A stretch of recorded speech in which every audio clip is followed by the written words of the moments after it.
Yo guys, this is Fintroll1984, the man with the world's highest KD, and we are almost there, people. 9.90, 9.90, I can't believe it. I actually got shot once when I was on 9.81, and you'll see it in my next Boosters Exposed video. Yes, it was the booster who killed me, the scum.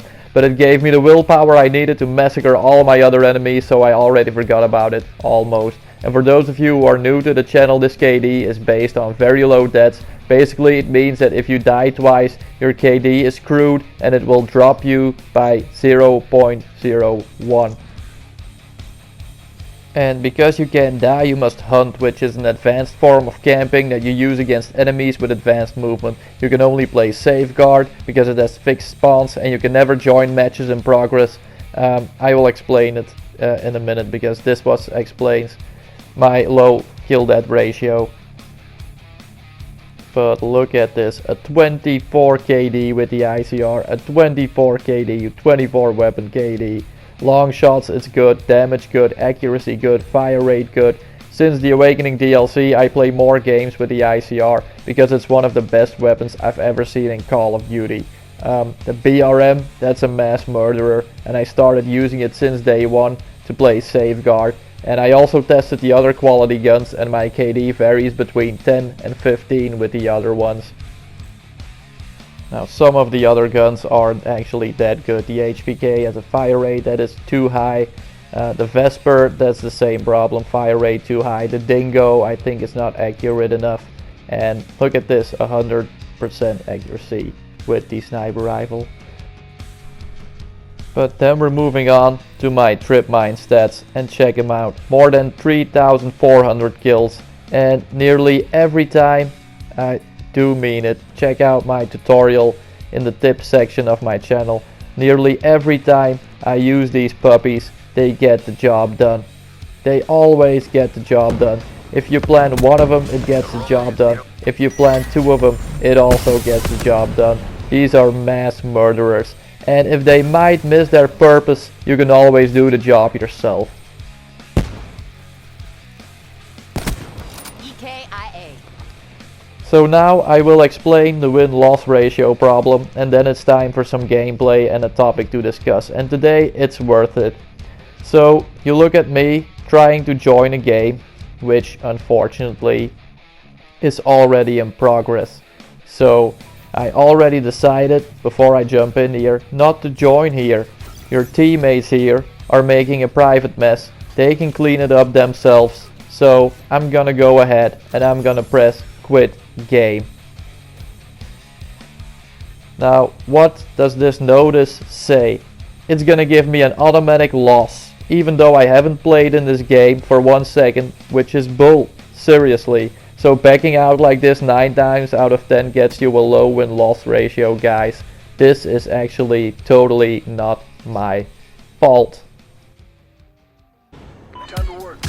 Now for my gameplay today, I chose a special subject because it's a topic nowadays, people. Call of Duty 2016. Space Warfare. Space Warfare, you know the name. It has been dropped, probably to test people's reactions, to check the comments. But we already knew this was going to happen, but have no fear, because nobody wants to go back to Classic. And do you know why?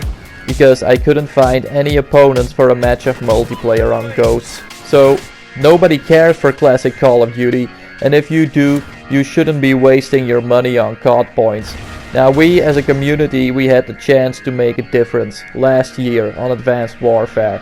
This was a 1-year beta, people, a 1-year trial, so that Activision knew what to do, and nobody played Classic, so they shut it down.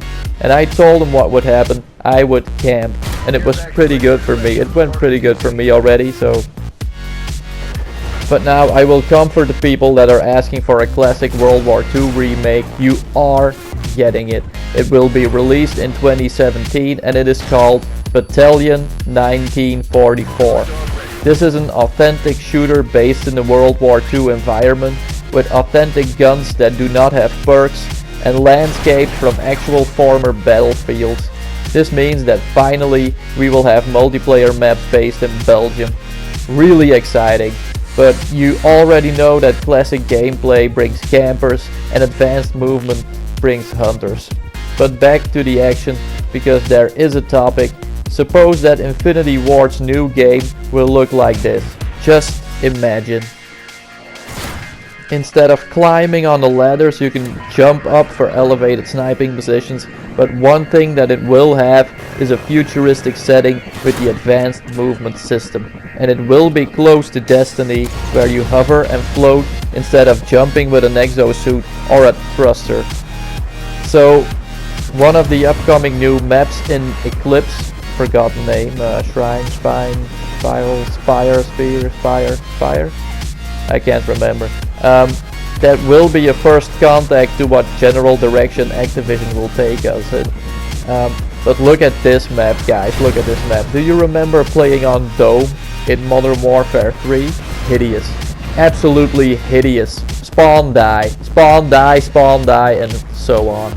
I didn't like Modern Warfare 3, honestly. It looked like a game I would play on PC when I was 14 years old. It reminded me of COD 4, and it did have authentic guns, but it was a horrible game. But the colors on this map, stunning. Ghost was boring and stale, at least the original maps were, but the DLC maps were good. They were good. A lot of creativity and vibrant colors, which made it more fun to play. And just like the original maps, also the DLC maps were too big. Some of them were. Pharaoh was a good example, set in an Egyptian desert. Nice design, and even though it was huge, you could get lots of kills there, and of course it had the little Easter egg hunt. In the basement of one of the temples there's like a secret room with a care package, and I like the rest of the creative surprises as well, like the predator that was added to the map Ruins that was dedicated to these creatures. The dead mariachi was also a good idea, and speaking of which, I kept my care package in this game from completing the objective, so I'm about to get my sneakers. That's right, my alien Rileys. So, if Infinity Ward has to go further down this road, I hope that they inspire their map design on the DLCs they made. And for me personally, they can even bring back the dog. Just make it into a robot K9 that is harder to shoot down. But a lot of people are not even giving this game a chance because Ghost sucked in their opinion. It had the best hit detection ever. The weapons were balanced. I enjoyed the Vesper, the LSAT, the Ripper, the Maverick, the Honey Badger, and also this very sniper rifle. And remember the Bulldog, how happy or angry it would make you on Showdown, the remake of the COD 4 map with the containers, you know, the smallest map in COD history. It was sheer insanity. Now this game was good, people, it was good. The only thing that they really messed up were the map sizes and also the score streaks. You know, the dog was good, Riley, he was good. But the IMS, that was a beast, a total beast. If you would put it in a hallway, you know, where there's not a lot of space, it would totally murder everyone who went into the room. The sentry guns were good, but the Juggernaut, every time the Juggernaut, really? And because I'm a camper, I had massive fun with the IEDs. They were monsters. A lot of people hated them, but not me. I love them very much. So we can conclude that maybe we were getting a little bit too greedy as a community, because people wished cancer upon Infinity Ward, and yes, maybe we did overreact. Because if you want to go back to classic COD, this is it, people. It doesn't get realer than... So we're nearing the end of the video, guys. I hope you liked it, and I'll see you on the next one next week for another update on the KD.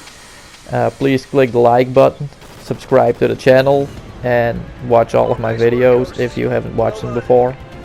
I hope you all have a nice double XP weekend and a very nice day. Peace, guys. See you on the next one.